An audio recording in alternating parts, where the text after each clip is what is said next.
Hey guys, it's Jess, one of the founders of the You Are Never Alone campaign, and this week I'm talking about overcoming self-harm.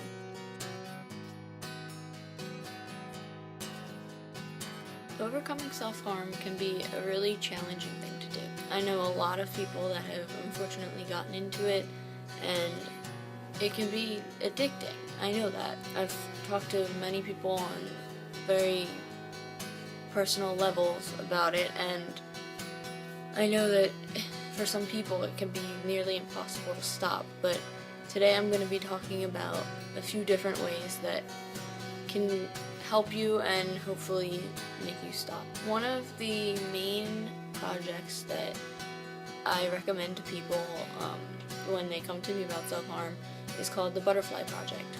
The Butterfly Project is an organization that was started way before YANA was. And basically, when you want to self-harm, for example, say it was on your wrist, you would draw a butterfly on your wrist and write a name of someone that you love or care about. And you weren't allowed to cut the butterfly, because if you cut the butterfly, it would die. And obviously, no one wants that to happen to someone that they love or care about. So it would sort of be a coping mechanism in order to get you to stop cutting.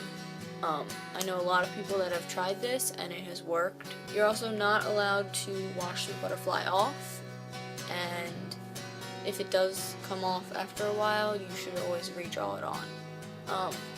I know a lot of people that have done this, and I know that it has worked. So there's one way. Another way to overcome self-harm. I've seen this on Facebook a lot.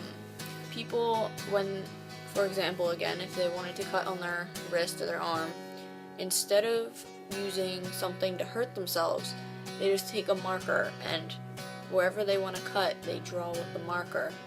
So you still get the movement, but obviously you're not actually hurting yourself. I'm not sure how well this has worked, how efficient it is, but I do know that it does help some people cope for quite a long time. It doesn't really help overcome it because you're still having that motion in your head, but I do know that it has helped people. Another way to overcome self-harm is to occupy your mind. A lot of people, if something happens to them, like if someone hurts them or like emotionally, or they're just going through something and they want to cut, it's hard to get that out of your mind. Like, you always have that in the back of your mind, but occupying your mind with something, like, let's just say, for example, like, if you're an artist, if you draw and get all your feelings out on the paper, if you cook, if you exercise, if you clean, those kinds of things, they use your mind, they use your eyes, they use your hands, they use everything. So obviously you can't do that forever, but it does help get you past sort of wanting to self-harm yourself. Like, it gets the thought out of your mind. For example, this doesn't have to do with self-harm, but when my grandfather passed away, in order to keep my mind going so I wouldn't think about it, I was looking through like old pictures and putting books together, like photo albums, and obviously it still hit me later that he had passed away, but it sort of made my mind stop for a little bit. And the same thing can go for self-harm. As long as you're making your mind focus in on one thing, and I know that could be hard to focus when you know that you have this thing that you want to do in the back of your mind, but it can really help to make everything sort of disappear for a little while. That's more of a temporary thing. If you get a job, that could be more permanent, because every day you have to go and do this thing and you're responsible for it, and you know that if you're focusing on trying to self-harm yourself, then it's not going to work. So getting a job would be a more permanent solution. Also, like, focusing on schoolwork and trying to make sure that you do well in school. The more you focus on that, the more it will get your mind away from it. Also, if you're an artist, playing music, singing, writing songs, I mean, anything can work. And the last most important one for how to overcome self-harm is to talk to someone. I know that a lot of people message a page, and of course I'm always there to help people, but I am not a real therapist, and if you are self-harming, I encourage you to get professional help. Obviously, I am there, and so is Tevin, because he is the other founder of the campaign, but sometimes things just need to be brought to a more professional level. So, yes, I'm a teenager that obviously can connect with you, but sometimes just being able to talk to someone that has learned in this field how to overcome it, they could have more strategies than I ever could. Yes, I am going to be going to college for psychology, but obviously I haven't gotten there yet, so talk to someone, whether it be a guidance counselor, a teacher, your parent if you trust them that much.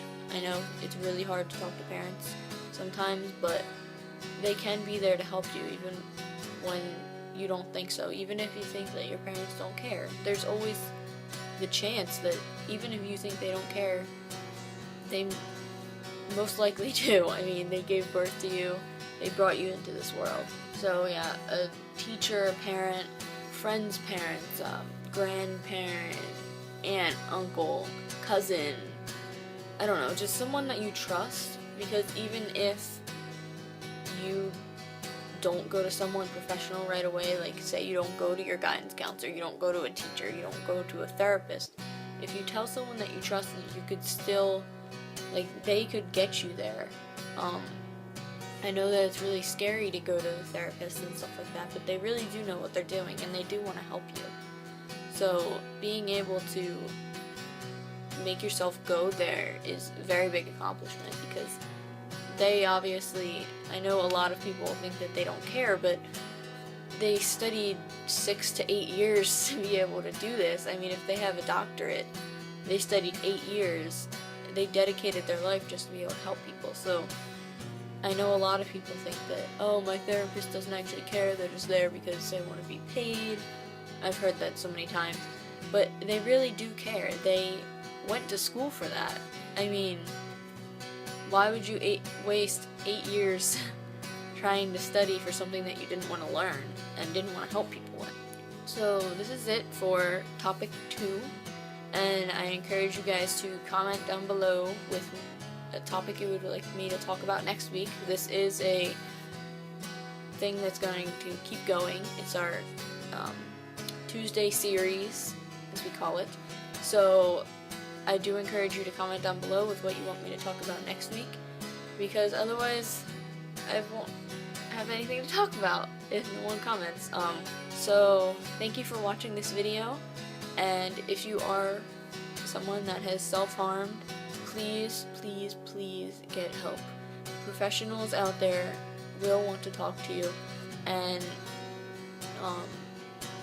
any of the projects that I even talked about would be able to help. The butterfly project, drawing the marks with Sharpie, the exercising, cooking, drawing, anything to get your mind off of it. The professional help is the #1 go-to thing. It will help you the most. It really will. If you are watching this video and you have overcome self-harm, this is congratulations to you, because I am proud of you, and it is a big accomplishment. So just keep going, don't give up, because it's really not worth hurting yourself. It's not. You are so much stronger than that. And I'm here for you, and Tevin's here for you. I am here for you, and Tevin's here for you. Thank you for watching, and please make sure to comment down below with a topic you would like me to talk about next week. Bye.